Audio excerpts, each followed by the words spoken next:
우리가 6월은 기름 부음의 달이라고 이렇게 주제를 삼아와서 기름 부음의 의미를 주중에 말씀드린 바가 있고요.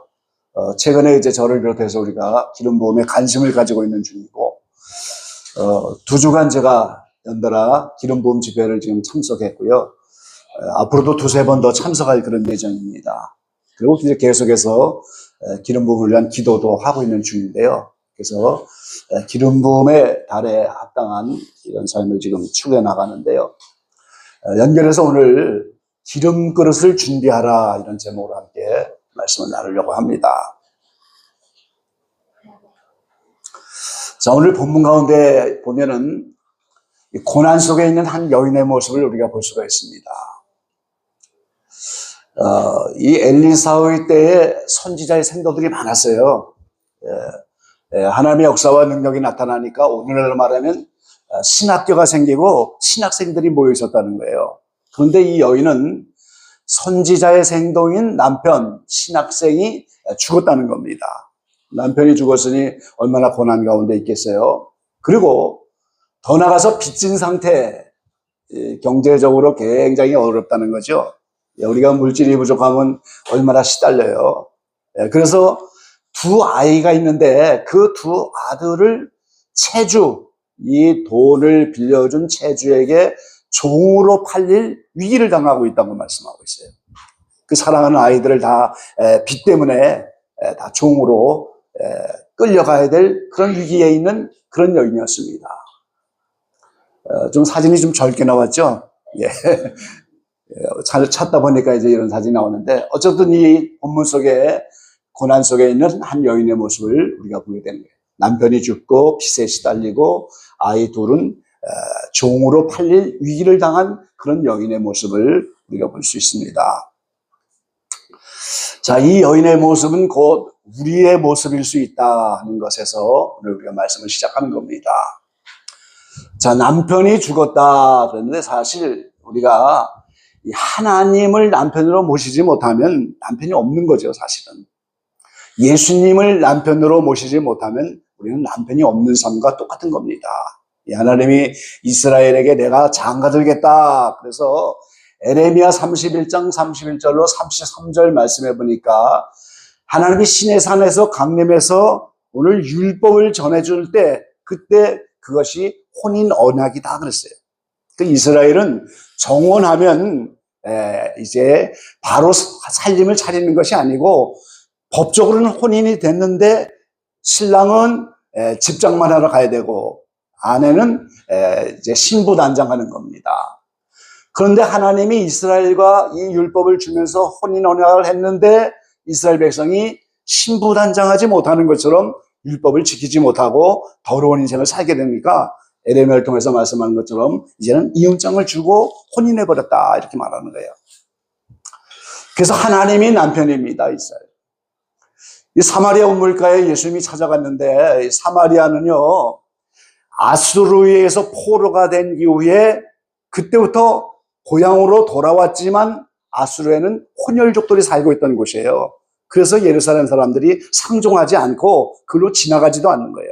사마리아 우물가의 여인이 예수님이 왔을 때 이 우리에게 물을 달라고 합니까? 이러잖아요. 상종을 안 한 거예요. 근데 예수님은 이 여인에게 남편을 데려와라 그러잖아요. 근데 이 여인이 남편이 없습니다 그래요. 근데 사실은 그 본문 가운데 보면은 이미 남편이 5이나 있었잖아요. 그거 현재도 내 남편이 아니다 그러잖아요. 그러니까 남편이 육신적인 남편은 있지만 이 여인도 영적인 남편이 없었다는 개념이에요. 그 사마리아 사람들은 예루살렘에 내려와서 하나님을 섬기고 성전이 없으니까 그림심산에서 우상을 섬기는 겁니다. 그러니까 지금까지 5 남편이 지나가고 현재 남편도 전부 하나님을 만난 것이 아니고 우상의 남편을 섬겼다 그런 뜻인 거예요. 전부 우상만 섬기는 거예요. 그래서 이 여인 하나를 구하려고 예수님이 사마리아로 가신 거거든요, 사실. 그래서 이 여인이 남편이 없다. 우상만 섬기고 하나님을 만나지 못해서 하나님을 남편을 삼지 못했다는 거죠.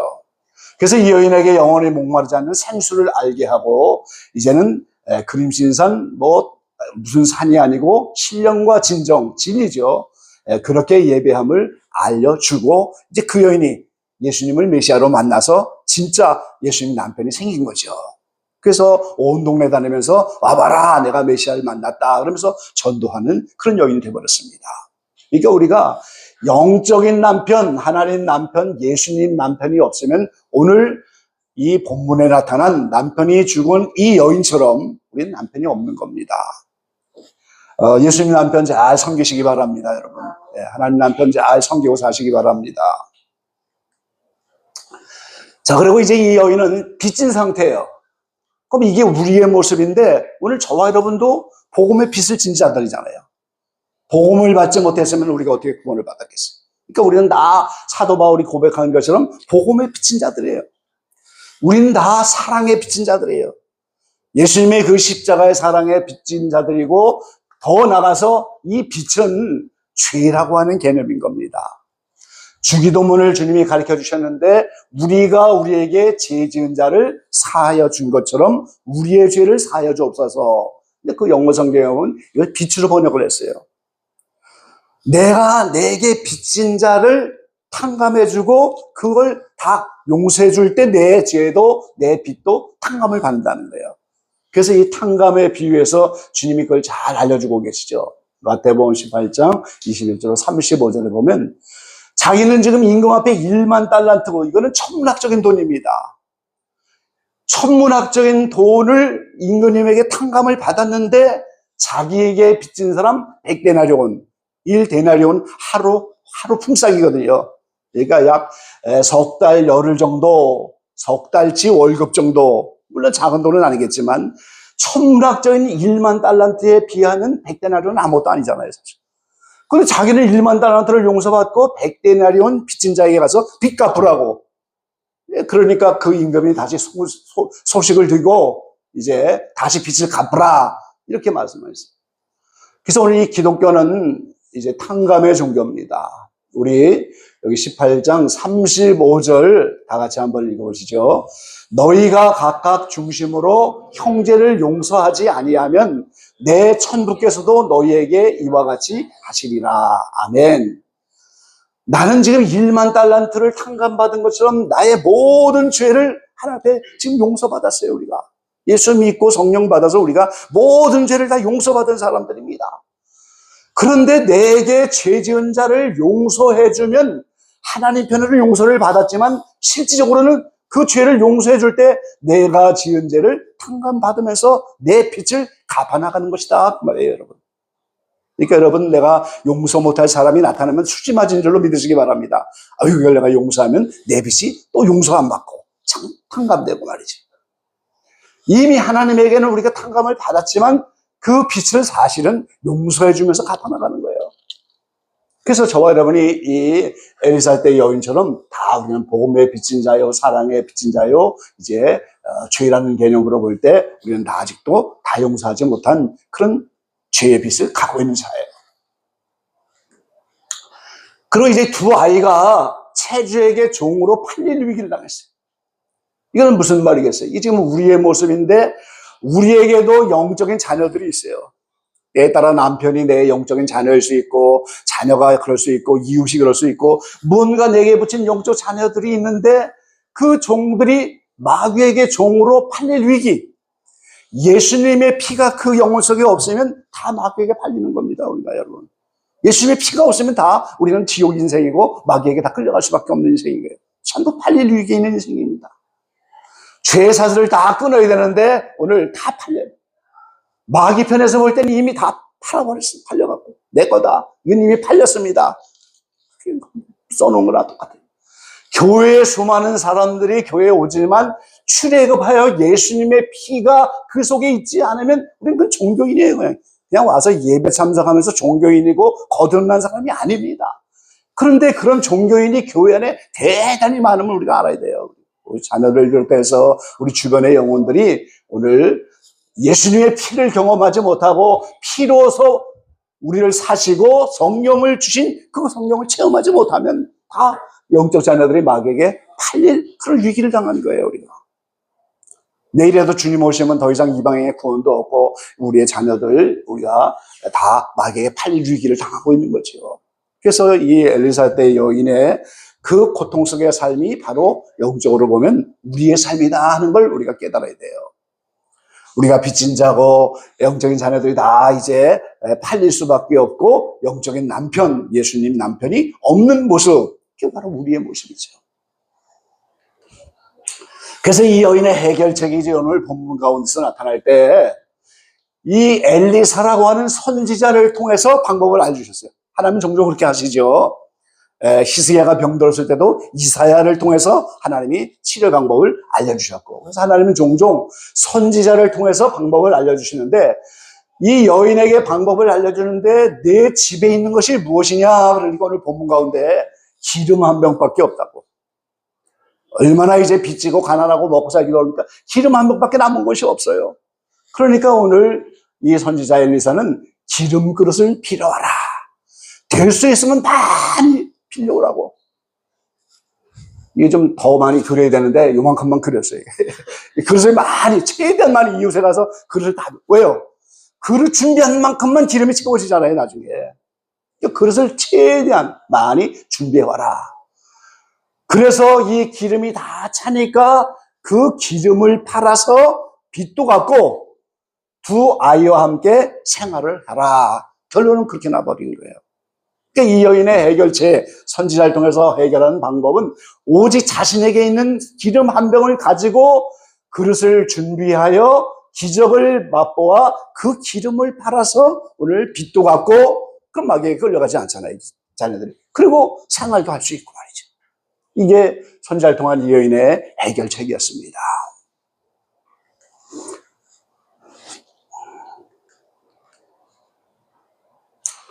오늘 저와 여러분에게 이제 이 여인이 우리의 모습이었다면 이 해결책도 우리에게 똑같은 해결책이겠죠. 그럼 우리에게 있는 것이 뭐냐? 기름 한 병, 이것이 오늘 우리가 각자 받은 성령을 말하고 있는 거예요. 저 여러분이 다 성령 받았으면 기름 한 병이 다 있는 겁니다, 우리가. 자, 문화비유에 말씀하시잖아요. 달란트야 뭐 다 은사가 다르니까 어떤 분은 찬양을 잘하고 어떤 분은 섬김을 잘하고 어떤 분은 뭐 전도도 잘하고 뭐 철야를 잘하고 금식도 각각 은사와 달란트는 다 달랐는데 문화비유는 그게 아니잖아요. 10종에게 10문화를 가지고 한 문화씩 똑같이 내가 올 때까지 장사하여 이제 5문화 10문화 남기면 천년왕국에서 10골 권세 부천 시장 정도가 아니죠. 많이 남기면 뭐 대단한 그런 갚아주실 텐데, 그래서 이 문화는 받은 바 성령과 말씀을 말하고 있는 거예요. 이게 예수 믿으면서 우리가 똑같이 기름 한 병을 받았어요. 지금 성령을 다 받았습니다. 그런데 이 기름이 많은 그릇에 채워져서 기름을 발라서 빚도 갚고 생활해야 되는 것처럼 이 성령 한 병, 기름 한 병으로 우리는 성령 충만으로 이제 그릇을 준비하여 그 기름을 채워야 한다는 겁니다. 그래야 문제가 해결되는 거예요, 지금. 이 기름이 많은 그릇에 채워져야 빚도 갚고 생활할 수 있고 말이죠. 그러니까 성령의 능력으로 살아야 돼요. 기름이 많이 부어지면 그 성령이 주시는 능력, 성령 충만, 그것으로 살 때 오늘 나의 생애의 영육간의 빛이나 모든 생활이 성령 충만으로 살아갈 수가 있게 된다는 거예요, 지금. 여러분 성령 충만 받으면 만사가 다 해결되는 걸 믿으시기 바랍니다. 성령이 충만하면 모든 문제가 다 해결되는 거예요. 그래서 기름 받을 그릇을 빌려와야 된다. 이게 이제 오늘 말씀의 제목이잖아요. 자, 예수님의 공생애를 보니까 누가복음 4장 18절에 주의 성령이 내게 임하셨으니 이는 가난한 자에게 복음을 전하게 하시려고 내게 기름을 부으시고 나를 보내사 포로된 자에게 자유를, 눈먼 자에게 다시 보게 함을 전파하며 눌린 자를 자유케 하고 주의 은혜의 회를 전파하게 하려 하심이라 하였더라. 예수님이 공생애를 시작할 때 보니까 기름 부음으로 시작하셔요. 예수님도 당연히 성령과 함께 하시는 분이죠. 그런데 이 공생애를 시작하면서 이제 3가지의 사역, 귀신 쫓아나고 이제 병든 자를 고치고 복음을 전하면서 결국은 십자가까지 가야 되는 그 공생의 모든 사명을 감당하려면 거기에 걸맞는 기름을 또 부으셔야 한다는 거예요. 그것이 오늘 능력이라고 하는 겁니다, 여러분. 예수님이 공생애를 시작하면서 성령이 임하셔서 기름을 부으시고, 근데 이 기름 부음을 또 다른 번역에서 그냥 성령을 부으시고, 이런 성령이 임하시는 걸 성령의 기름을 부었다 그렇게 표현하셨는데, 그런데 이제 여기에 사도행전 10장 38절에 베드로가 고넬료의 가정에 가서 설교하면서 하나님이 나사렛 예수에게 성령과 능력을 기름 붓듯 하셨음에 저가 두루 다니시며 착한 일을 행하시고 마귀에게 눌린 모든 자를 고치셨으니 이는 하나님이 함께 하셨습니다. 예수님이 공생을 시작하면서 3대 사역을 감당하셨고 이제 사랑으로 섬기면서 십자가에 죽는 그 모든 공생의 사역을 성령과 능력을 기름 붓듯 하셨다고 했어요. 그러니까 이미 성령과 함께 계신 분이지만 이 사역을 감당할 만한 능력을 거기다 덧입혀 주셨다는 거예요. 이것이 오늘 기름 부음입니다, 여러분. 이게 이미 성령을 갖고 있는데 여기다가 능력을 부어주셨어요. 그래서 예수님은 그리스도, 메시아, 기름 부음 잘하잖아요. 그래서 공생애를 시작하시고 사역을 감당하시고 십자가에 죽으시면서 모든 사역을 이루신 거지요. 오늘 저와 여러분도 마찬가지인 거예요. 우리에게 기름을 부으시는 하나님이시니 저가 또한 우리에게 인치시고 보증으로 성령을 우리 마음에 주셨느니라. 오늘 저와 여러분이 다 성령을 받았잖아요. 우리에게 기름을 부으시는 분이 하나님이시니까. 그런데 우리도 석유 난로에 지금 기름을 갖고 있는데 스위치를 탁 켜서 이것이 빛과 열이 나타나도록 점화하는 거, 스위치를 켜는 작업, 오늘 어떤 생의 새로운 전환점이 와서 새로운 사역을 감당할 때 필요한 능력, 그걸 덧입혀주는 그 기름 부음이 우리에게 필요하다는 거예요. 할렐루야. 오늘 원장님 잘 오셨어요. 할렐루야. 예, 수습기간 마치고 새로운 사역을 하셔야 되는데 이 기름 부음이 부어져야 되고, 예, 지난주 같이 집회 가서 은혜도 많이 받으셨어요. 우리 원장님. 이미 이 선에 의해서 전구가 있는데 스위치를 탁 켜야 불이 들어올 거잖아요, 지금. 똑같은 원리라는 거예요. 우리가 예수 믿고 성령 받았지만 그 성령의 기름을 다시 부어서 능력이 나타날 때 더 거룩해지는 것이고 거룩은 구별해 주는 겁니다. 지하사를 구별해 주시고 그걸 감당할 능력을 주시고 그 사명을 이루게 하시려고 새로운 능력을 부어주시는 거. 그게 오늘 기름 부음이에요. 할렐루야. 자, 이 구약에 우리가 좀 기름 부음의 의미를 좀 보면요. 출애굽기 40장 9절에 보니까 또 관유를 취하여 성막과 그 안에 있는 모든 것에 발라 그것과 그 모든 기구를 거룩하게 하라. 그것이 거룩하니라. 자, 구약에 이 성막 안에 기구가 많잖아요. 번제단도 있고 뭐 물두멍도 있고 7가지 등대도 있고 법궤도 있고 많죠. 뭐 불집게도 있고. 근데 모든 성막에 있는 기구에 전부 관유를 바르라. 구약의 기름 부음은 전부 관유입니다, 여러분. 관유를 부어놓는 거예요. 그래서 기름을 바르면 그 모든 기구가 다 거룩해지는 거예요. 이 교회에 와서 이 교회의 강대상을 이걸 성구라고 하잖아요. 우리가 교회 안에 있는 거. 집에도 가구가 있는데 그걸 성구라고 안 한단 말이죠. 교회에서 쓰는 거면 성구라고 하죠, 그걸. 왜 그래요? 구별했다는 거예요. 근데 구약에는 기름을 바를 때 그게 구별이 되는 거예요. 모든 기구가. 그래서 모든 기구가 그 기능을 감당하려면 기름이 다 발라져야 되는 거예요. 기름은 안 바르면 그 사용할 수가 없는 겁니다. 그러니까 하나님이 기름 바를 때 거룩해지고 구별이 되는 거예요. 그래서 이 관요, 어노인팅이라고 하죠, 이걸. 기름 붓는 걸 어노인팅 사회라고 하잖아요. 어노인팅 오일인데 이 관요 만드는 법이 이제 출애굽기 30장 쭉 나와 있어요. 몰약이 들어갑니다. 몰약. 죽음을 상징하는 몰약. 6개. 창포. 이 창포로 샴푸도 만들잖아요. 머리 샴푸도 이게. 굉장히 좋은 거. 창포. 계피. 이 계피, 창포, 몰약, 6개. 이거를 감람 기름에다가 섞어서 만드는 게요. 그게 관유입니다. 물론 이게 영적인 의미가 다 있는 거지만 지금 이제 그걸 설명하는 게 아니고, 그래서 이런 관유를 만들어서 오늘 그것을 모든 기구에 붓고 그리고 제사장들에게도 그 관유를 부는 거예요. 자, 그럼 이제 이 그릇을 우리가 빌려와야 되는데 그릇을 준비한 만큼 오늘 기름이 부어지니까 그래서 이 그릇 준비는 기름이 부어지는 통로를 우리가 찾아야 돼요.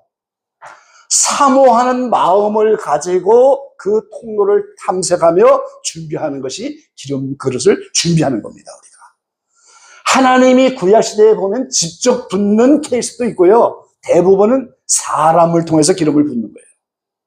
예, 직접 붓는 경우도 있지만 대부분은 사람을 통해서 기름을 붓습니다. 자, 여기에 아까 이제 성막 기구에다 기름을 붓고 이어서 너는 또 아론과 그 아들들을 회막문으로 데려다가 물로 씻기고 아론에게 거룩한 옷을 입히고 그에게 기름을 부어 거룩하게 하여 그로 내게 제사장의 직분을 행하게 하라. 이때 너는 누굽니까? 바로 모세를 말하는 거예요. 모세가 오늘 형이지만 아론과 그 아들들에게 기름을 부어서 제사장으로 삼는 겁니다. 그러니까 아론의 지파들이 기름 부음을 받으니까 거룩하게 되고 거룩하게 되면 구별이 됐다는 겁니다. 그래서 제사장의 직분을 행하는 거예요. 그러니까 그때 기름 붓지 않으면 그 직분을 사용할 수 없어요. 그래서 모세는 사실 모형적인 인물이죠. 예수님의 모형이잖아요, 사실. 자, 사무엘이 기름병을 취하여 사울의 머리에 붓고 최초의 왕인 사울에게 기름 붓는 것은 사무엘의 선지자였어요. 마지막 사사이기도 하고 선지자인 사울에게 왕으로 기름 붓는 것이 사무엘이었습니다, 여러분. 우리가 통로를 찾아보려고 지금 이거를 쭉 살펴보는 겁니다. 자, 그 다음에 사울을 버리고 다윗에게 기름 붓는데 그 다윗에게 기름 부을 때도 사무엘이 붓는 거예요. 그래서 다윗이 기름 부음을 부어받고 나서 여호와의 신에게 크게 감동되니라 이러잖아요. 기름 부음이 오니까 하나님의 신에 감동이 돼갖고 다윗은 일생에 3번 기름 부음을 받아요. 어린 시절에 사무엘에게 받고 그 다음에 유다의 왕으로 기름 부음을 또 받습니다. 근데 잘 보세요. 사무엘하 2장 4절에 유다의 왕으로 기름 부음을 받는데 유다 사람들이 와서 거기서 다윗에게 기름을 부어 유다 족속의 왕으로 삼았다. 이게 지금 뭐예요? 백성들에게 기름 부음 받는 거예요, 지금. 이 영적 의미가 다 있는 겁니다, 이거 지금. 하물며 백성들을 통해서라도 기름 부음을 받는 거예요, 지금. 그러니까 다윗은 처음에 어린 시절에는 사무엘 선지자에게 받았는데 유다의 왕이 될 때는 백성을 통해서 기름 부음을 받았어요. 사무엘 5장 3절, 5장 4절에 또 보니까 세 번째 마지막 기름 부음은 이제 이스라엘 전체 왕이죠. 모든 장로가 헤브론에 이르러 왕에게 나오매 다윗 왕이 헤브론에서 여호와 앞에서 저희와 언약을 세우매 저희가 다윗에게 기름을 부어 이스라엘 왕으로 삼으니라. 이 세 번째는 누가 주는 거예요, 지금? 모든 장로가. 장로들이 기름을 부었어요, 지금. 그래서 다윗을 이스라엘의 왕으로 삼았어요. 이제 30세에 처음 두 번째 유다의 왕이 될 때 이제 기름 부음 받고 40년을 다스렸는데 7년 후에 37살에 또 기름 부음을 받는 거죠. 그래서 첫 번째는 사무엘에게, 두 번째 유다의 왕이 될 때는 유다 사람들에게, 백성들에게 기름 부음 받았어요. 세 번째 기름 부음 받을 때는 모든 장로들에게. 다양한 기름 부음이 있잖아요, 구약에. 그 다음에 열왕기상 1장 45절이니까 제사장 사독과 선지자 나단이 기온에서 기름을 부어 왕을 삼고 무리가 그곳에 올라오며 즐거함으로 성중이 진동하였나니 당신들에게 들린 소리가 이것이라. 자, 다윗이 이제 죽을 때가 돼서 그 아들 솔로몬에게 기름을 붓는데 그때는 제사장 사독. 그래서 사독 제사장이 이제 계속해서 1000년 가까이 제사장을 하잖아요. 그래서 제가 사독 달력을 지금 연구하고 있죠. 그리고 선지자 나단. 그 제사장과 선지자를 통해서 솔로몬에게 기름 부음을 하는 걸 우리가 볼 수가 있어요. 자, 그 다음에 열왕기상 19장 15절로 16절에 보니까 이제 이 엘리야가 이제 굴에 가서 이제 주님을 만나죠. 불 가운데, 바람 가운데, 지진 가운데 계시하는 주님이 세미한 음성으로 다시 한번 엘리야에게 남은 생애를 다시 한번 말씀해 주시는 거예요. 우리 같이 한번 읽어보시죠.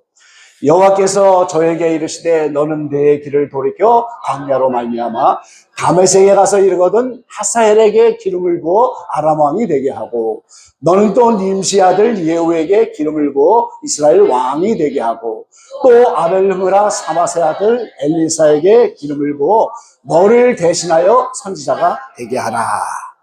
예, 이 엘리사가 이제 도망가다가 다시 세미한 음성을 들으면서 남은 세 개의 사명이 이제 이 기름 부어서 엘리사를 후계자로 그리고 왕들을 세우는 건데, 근데 이 엘리사에게 기름 부은 거, 이 왕들에게 기름 부은 흔적을 그 다음에 성경이 자세히 말하고 있지 않아요. 그런데 열왕기하 9장 1절에서 보니까 이때 예후에게 기름 붓는 장면만 유일하게 나오더라고요. 근데 그걸 엘리사가 이제 이어서 하게 되더라고요. 엘리야 때가 하는 게 아니고. 선지자 엘리사가 선지자의 생도 중 하나를 불러 이르되 너는 허리를 동이고 이 기름병을 손에 가지고 길르앗 라못으로 가라. 거기서 예후를 찾아서 오늘 그 머리에 기름을 부어라.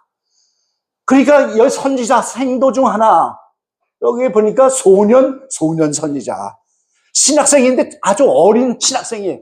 어린 신학생을 그 왕에게 기름 붓는 사역을 어린 신학생에게 맡기는 거죠. 놀랍죠, 여러분? 이 뭐 선지자, 제사장 이런 사람 말만 기름 붓는 게 아니고 소년 선지자, 어린 신학생이 예 왕에게 기름을 붓는 거예요, 지금.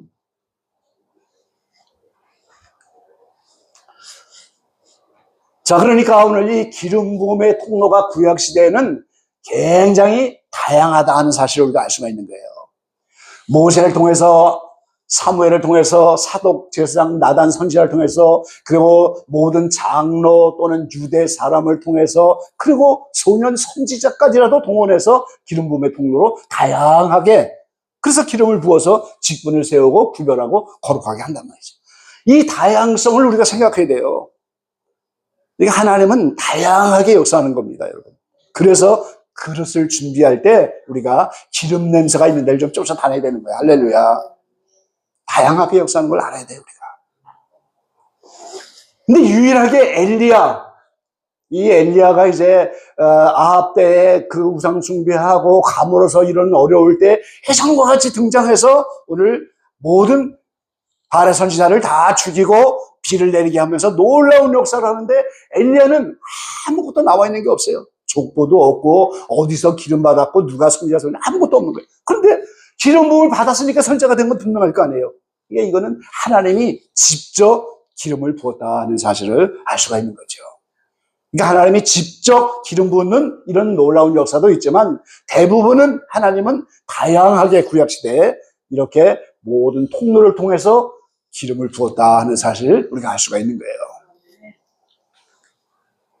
그럼 오늘 신약의 기름 부음은 어떻습니까, 여러분? 신약에 와서는 그럼 기름 부음이 어떠냐? 말씀 들을 때, 고넬료의 가정에 베드로가 가서 설교하니까 말씀을 다 들을 때, 그때 고넬료의 모든 가정의 식구들에게 한꺼번에 다 기름이 내렸어요. 성령을 다 받았잖아요. 성령을 다 받았습니다. 안수할 때 디모데가 이제 안수받았죠. 그래서 바울 사도가 내가 그 디모데에게 안수할 때 그 속에 있는 은사를 불리듯하게 일어나게 했다. 그 속에 있는 은사를 끌어내고 불리듯하게, 불이 붙는 것처럼 안수할 때. 그리고 초대교회는 안수 많이 하죠. 아까 말씀드렸던 그 사마리아에도 복음이 들어가니까 사람들이 많이 나타났는데 세례만 알고 성령을 알지 못해요. 그러니까 베드로를 파송해갖고 베드로가 가서 안수하니까 거기서 성령이 내리고 이제 기름 부음을 받는단 말이죠. 그리고 기도할 때 합심하여 또 개인적으로 기도할 때 이때 기름이 부어지는 거예요. 사도 바울 같은 경우에는 예수님이 직접 나타났잖아요. 엘리야에게 나타난 것처럼 직접 나타나셔서 그 빌려같이 눈을 열어지면서 아나니아의 안수를 통해서 그때 눈이 열어지면서 기름 부음을 받게 되죠. 좀 특별한 케이스죠. 그래서 오늘 이렇게 말씀, 안수, 기도하고 이런 거를 사모하면서 기름 부음을 받으려고 하는 그 일이 그릇을 준비하는 것이다, 그 말이에요. 할렐루야. 우리가 그릇이 없으면 불 수가 없고요, 문제 해결될 수 없어요. 그러니까 말씀과 기도와 안수 받고 이런 일들, 이것이 기름 부음의 통로가 되는 겁니다. 자, 오늘 본문 가운데 3절, 5절 같이 한번 읽어보겠습니다. 가로되 너는 밖에 나가서 모든 이웃에게 그릇을 빌라. 빈 그릇을 빌되 조금 빌지 말고 너는 두 아들과 함께 들어가서 문을 닫고 그 모든 그릇에 기름을 부어서 차는 대로 옮겨 놓으라. 여인이 물러가서 그 두 아들과 함께 문을 닫은 후에 저희는 그릇을 그에게로 가져오고 그는 부었더니 그 준비된 만큼 그림이 차잖아요. 여기에 문을 닫았다는 게 뭡니까? 세상의 문을 닫으라는 거예요. 세상의 이리저리 방황하면서 다니지 말고 문을 닫아서 그 기적의 현장을 만드는 말씀과 기도에 전념하면서 오늘 거기 집중하라는 거예요. 문을 닫으라는 거예요. 두 아들과 함께 문을 닫고 그릇에 기름을 부라고 하잖아요. 그리고 이 기름 붓는 이것 자체가 믿음으로 하는 겁니다, 여러분. 지금 그릇은 아무리 준비해왔지만 한 병밖에 없는 기름을 붓는다고 그게 다 채워지겠다는 거. 그 믿음 아니면 어떻게 붓겠어요? 기적을 기대하고 말씀대로 기적을 준비하면서 그걸 바라보는 말씀과 기도와 안수와 기름 부음 받기를 사모함으로 그것을 준비하는 거예요. 그리고 믿음으로 우리가 기름을 부을 때 기름이 차고도 넘치는 겁니다.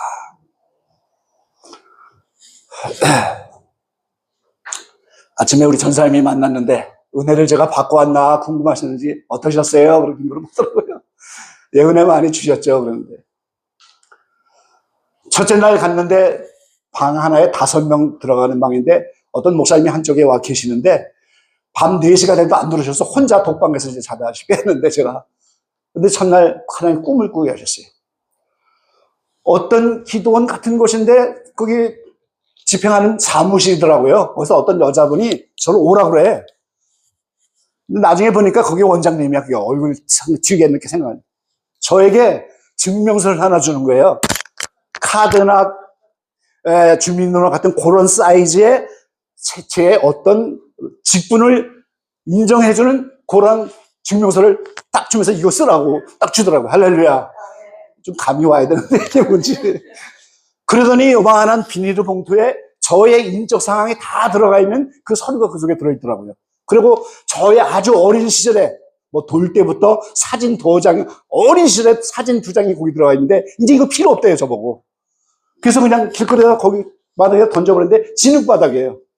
근데 던졌는데 저게 뭐 내 인적 상황이 있는데 저거 버리면 안 되는데 속으로 그렇게 걱정을 하는데 어떤 중국 사람 같았고 그런 사람이 하나 그걸 주워갖고 가더라고요. 그래서 나중에 걱정했는데 가만히 생각하니까 옛날 건 하나도 필요가 없는 거예요. 새로운 신분증을 받았으니까. 그래서 아 이게 좋은 일이 있겠구나. 할렐루야. 이렇게 첫날은 좋은 꿈을 꾸게 하시더라고요. 그리고 집회가 이제 토요일 오후 2시까지 8번인데 저희는 이제 시간 관계에서 7번만 참석하고 이제 내려왔는데요. 마지막 오전 9시부터 한 12시까지 3시간 집회하는데 전부 저들으라고 하는 말씀하는 것처럼 그렇게 받았어요. 말씀을 다 채우면 하나님이 기름 부고 능력을 주신다고 계속 그 얘기만 하셔요. 그리고 겸손해야 된다고. 할렐루야. 아직 제가 겸손하지 못한 것 같아요. 그 말씀이 채워지고 겸손하면 반드시 은혜를 베푸시고 기름 부음과 능력을 주신다. 그래서 아 이건 내 말씀이다 하고 전 그 마지막 순간 그것만 다 기록해 갖고 왔어요. 저를 위해서 하신 말씀이 문을 닫아야 됩니다. 세상과 다 쫓아다니면서 언제 기도하고 언제 말씀 보고 언제 우리가 기름 부음을 준비하고 언제 그릇을 준비하겠어요. 말씀과 기도와 기름 부음이 심지어는 어린 신학생을 통해서도 지금 기름 붓게 하잖아요, 지금. 대성인을 통해서도 기름 부음이 부어질지도 몰라요, 우리가. 모르는 일이에요, 아무도. 기름 부어졌네, 막 흔드는 거 보니까. 아무도 모르는 거예요, 우리가 하나님의 역사가. 그러니까 우리가 겸손하게 어린아이를 통해서 이제 뭐를 통해서도 말씀하시는 하나님이시고 하나님 다양하게 역사할 수 있는 그런 하나님이신 걸 우리가 알아야 되죠. 그릇에 다 찬지라 여인이 아들에게 이르되 또 그릇을 내게로 가져오라. 아들이 가로되 다른 것이 없나이다 하니 기름이 곧 그쳤더라. 그 여인이 하나님의 사람에게 나와서 구한데 저가 가로되 같이 봅니다. 너는 가서 기름을 팔아 빛을 감고 남은 것으로 너와 두 아들이 생활하라 하였더라. 할렐루야. 선지자를 통해서 방법을 알려주셨고 그 방법을 그대로 순종하였더니 준비한 그릇만큼 기름이 차서 오늘 딱 기적이 나타난 거예요. 그 모든 한 병밖에 없는 기름이지만 우리가 사모하여 기름 부음을 받으면 그 성령이 나의 남은 생에 빛을 갖게 하고 영육간의 모든 생활을 그 성령의 기름이 책임을 져주는 거예요. 할렐루야. 이 말씀을 온전히 영적으로만 오늘 해석을 한 건데요. 이 의미로 우리가 한 병 기름밖에 없는 거 팔아봤자 어떻게 되겠어요? 한 끼나 먹을까 말까인데 그것을 준비하여 그거를 부었더니 준비한 만큼 다 찼어요. 그러면 그 기름 팔아서 빚도 갚을 수 있고 아이들도 다 이제 끌려갈 필요가 없죠. 빚도 다 갚아버리고 말이죠. 그리고 두 아들과 그것으로 생활을 하라 이렇게 말씀하십니다. 여러분 6월은 기름 부음의 달입니다. 기름 부음을 사모하시기 바랍니다.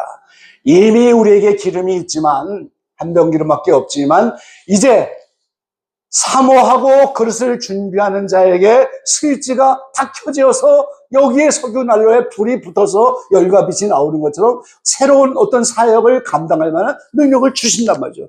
그 성령을 통해서 주는 거예요. 새 힘을 주시는 거예요. 그 뭔가를 개혁하고 이제 진리를, 그 성령은 진리의 영이잖아요. 그 말씀을 통해서 분별력을 주고 말이죠. 그래서 그 성령이 때에 따라 불처럼 물처럼 기름처럼 비둘기처럼 그렇게 다양한 이런 모습으로 나타날 수 있는, 어떤 성령을 주실지 모르지만, 그래서 오늘 6월 달에 기름 부음을 사모하시고 여러분 좀 그릇을 준비하시기 바랍니다. 말씀과 기도와 안수와 또 하나님은 직접 예수님이 나타나서 역사할 수도 있고 다양한 채널을 통해서 기름을 부어주시는 거예요.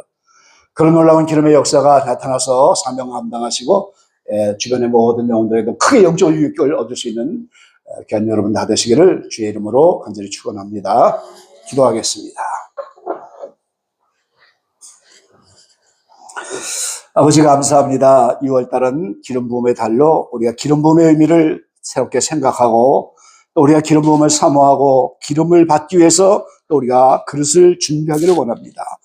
2월 중에 우리가 다시 한번 각성하여 말씀과 기도와 사모함으로 그릇을 준비하고 하나님의 놀라운 역사를 믿음으로 바라보면서 용사와 같이 달려가서 많은 기름으로 우리의 모든 삶이 이 성령 충만 후에 이루어지게 하시고 우리의 모든 복음의 빛, 사랑의 빛, 죄의 빛 다 갚고 이 다시 한번 이 기름으로 생활할 수 있는 우리 모두가 되게 하시고 성령을 통하여 많은 열매를 맺을 수 있는 우리 모두가 될 수 있도록 축복하여 주십시오. 우리 사모하는 모든 분들에게 이 놀라운 기름의 역사가 이 성취교회에 나타나시고 한 분도 빠짐없이 기름의 역사를 맛볼 수 있도록 축복하여 주시옵소서. 예수님의 이름으로 감사하며 기도를 옵나이다. 아멘.